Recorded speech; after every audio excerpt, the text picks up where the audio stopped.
Ce n'est pas encore la fin du live d'Agri Days. On a un petit moment de convivialité encore à partager avec l'apéro Agri Days et le tirage au sort du jeu qui va avoir lieu dans quelques minutes. Mais avant, j'ai le plaisir d'accueillir Claude Goivin, cidrier, c'est ça? Oui. Et, excuse-moi, Erwan Gir, le bar-restaurant Le Cistro à Quimper. Erwan, avec toi, tout à l'heure, on va utiliser le cidre de Claude pour préparer un cocktail.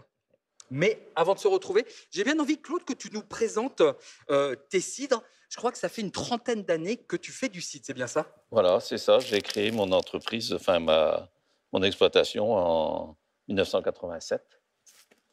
J'avais un projet qui était assez modeste et puis finalement, c'est allé beaucoup plus vite que je ne pensais. Ça a grandi, ça a Ça a grandi. grandi et donc actuellement, j'ai cédé la place à mes enfants. C'est mon fils et ma fille qui tiennent ça et il y a 2 salariés. D'accord. Alors, Tu es dans le pays des pommes, hein? alors Situé du côté. je suis à Fouesnant Oui. et même à Becmeil, là, au bord de la mer. Et du coup, le cidre, finalement, ça convient aussi pour la vente directe et tout ça. On a beaucoup de consommateurs en été. Donc, on produit à peu près 200 000 bouteilles de cidre. 200 000 bouteilles, c'est pas rien quand même. C'est pas C'est pas excessif non énorme? plus, non, mais Non. enfin, c'est moyen. Donc, on fait du cidre AOP Cornouailles, Oui, puisqu'il y a une appellation pour le cidre qui est fait dans la région de Cornouailles. oui. Ensuite, on fait un cidre plus générique, une bouteille ici. Donc, ça, c'est le plus commun. Tandis que le Cornouailles, lui, il est typé. C'est un cidre qui a de l'amertume, qui a du corps, qui a du caractère et qui peut presque remplacer les vins. C'est peut-être celui que Erwan va utiliser tout à l'heure? Non, on va utiliser le plus commun pour le cocktail, justement. D'accord. Alors, ensuite, on fait du jus de pomme. On a commencé à faire du jus de pomme il y a une dizaine d'années. Et actuellement, il y a un engouement pour le jus de pomme. C'est vrai. Oui. Et donc, on est presque à 40 000 bouteilles de jus de pomme par an. D'accord. Après, On continue à découvrir la gamme. Ouais, après, on fait aussi du jus de pomme, mais du jus de pomme gazéifié. Ok. On l'a appelé bulle de pomme. Bulle de pomme. Donc, ça plaît beaucoup aux enfants. C'est un peu son frère industriel, c'est le champomis. D'accord. Alors, après, on fait aussi de l'apéritif, qu'on appelle le pommeau de Bretagne. Donc, ça, c'est. On a mis ça au point ici dans la région avec notre organisation qui s'appelle le CIDREF Oui. dans les années 90. Et on a obtenu une appellation d'origine protégée aussi pour le pommeau. AOP pour le pommeau. Mais pommeau de Bretagne, D'accord. poteau de la Bretagne. Ça a été long, il a fallu se battre pour avoir cette appellation. Une dizaine d'années. Une dizaine d'années de travail De pour l'obtenir. travail, il a fallu faire la preuve qu'on avait des produits qui étaient typés, qui étaient différents des autres, et puis qu'il y avait aussi une équipe d'hommes pour le faire vivre. Une appellation, il faut aussi la faire vivre et s'en occuper. Donc c'est très compliqué. Joli et puis travail, en tout cas. l'INAO n'est pas pressé, ils veulent voir. Et donc c'est tout à fait particulier. Il reste une bouteille. Et après, il reste une bouteille. Alors ça, c'est du lambic.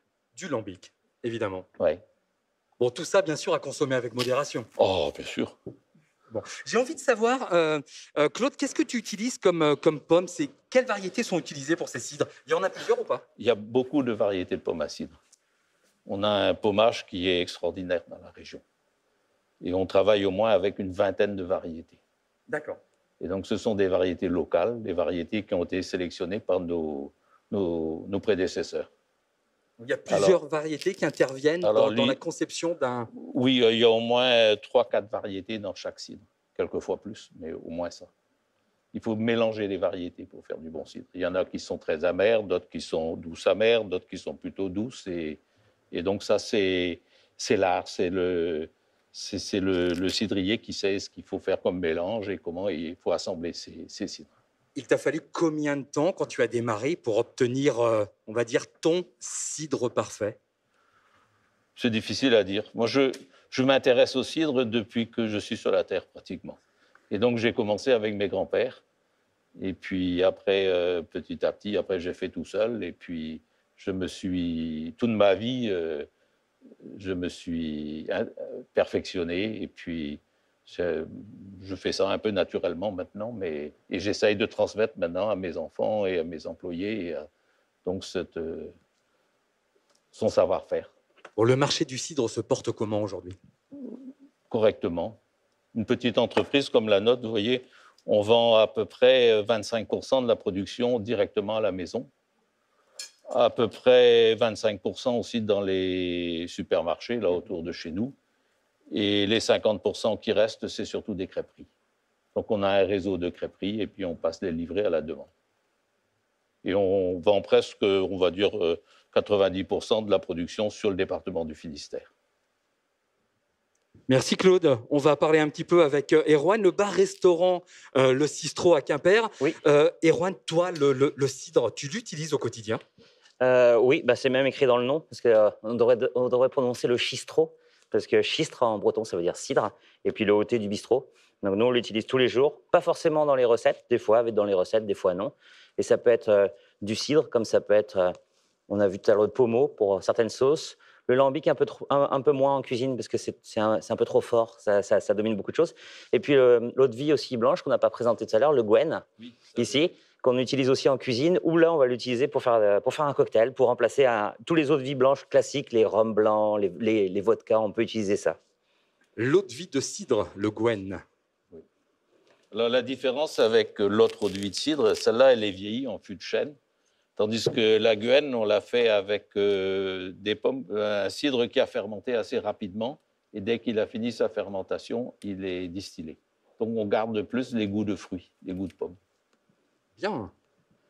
Alors, petit cocktail, Erwan, c'est le cocktail d'Agri-Days en fait. Hein. C'est ça, c'est ça. Alors, on va faire un cocktail où on va utiliser justement aujourd'hui, parce qu'on peut faire beaucoup de cocktails avec des produits à base de pommes, hein, ouais. Du cidre, du pommeau, du lambic, de la Gwen. Là, on va en mettre deux, on va en mélanger deux. On va utiliser le cidre et on va utiliser la Gwen pour amener la partie alcool fort. Et on va faire un cocktail, une version bretonne d'un cocktail, un des cocktails les plus connus, je pense, au monde quand même, c'est le Mojito. Voilà, je m'en doutais un petit peu. Voilà, oui, parce que je commence avec de la menthe, donc... C'est quelque chose que tu as à la carte normalement quand ton établissement est ouvert? C'est le cocktail qu'on vend le plus dans l'ensemble des cocktails que l'on fait, parce qu'on a une carte qui varie, mais celui-ci, lui, il est indéboulonnable. Celui-là, il est à l'année tout le temps, et l'été, ça marche très bien. Les gens aiment le Mojito, alors ils essayent avec la version bretonne, et ils trouvent ça très très bon, donc ils adorent ça, donc c'est celui qu'on fait le plus. J'ai peut-être zappé, tu l'as peut-être dit, comment il s'appelle dans cette version? Cistrorito, ou Chistrorito, si on veut prononcer ça en breton. Le Chistrorito. Le Chistrorito. Il faut quoi pour faire un bon Chistrorito? Alors, il faut de la menthe fraîche, oui. Il faut du jus de citron, oui. fraîchement pressé, il faut du sirop de gingembre, il faut de la glace, il faut une eau pétillante, et bien sûr, là, du cidre et de la Gwen pour les alcools qui vont être mélangés. Donc après, classiquement, ça va être assez simple. On fait comme quand on fait un Mojito, on va effeuiller la menthe tranquillement. Ensuite, on va rajouter un peu de jus de citron. Voilà. On va écraser le tout. Alors, désolé pour le micro, ça va faire du bruit. On va écraser le tout pour extraire un petit peu le côté mentholé. Ensuite, on va aller rajouter la glace, la glace pilée. Alors, au restaurant, on le fait soit au verre, directement dans les pots maçons, là, qui ont des petits couvercles normalement, et on les check directement dedans quand on sert ça à l'unité. Ou quand on a une bande de joyeux copains, on leur fait au litre, et après ils se débrouillent pour le déguster entre eux, quoi. C'est les deux versions possibles. Donc, on va prendre un petit peu de glace.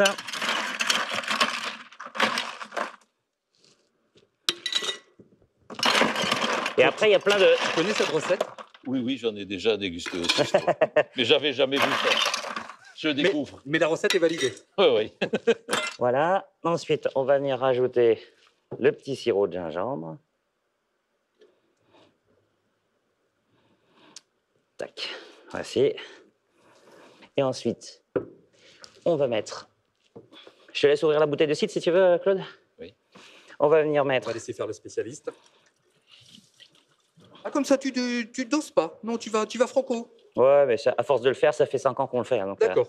Commence à bien le connaître, le cocktail. Voici, je te remercie. Et ensuite, on va faire la rallonge avec l'eau pétillante. Avec des bulles. C'est ça, de l'eau avec des bulles.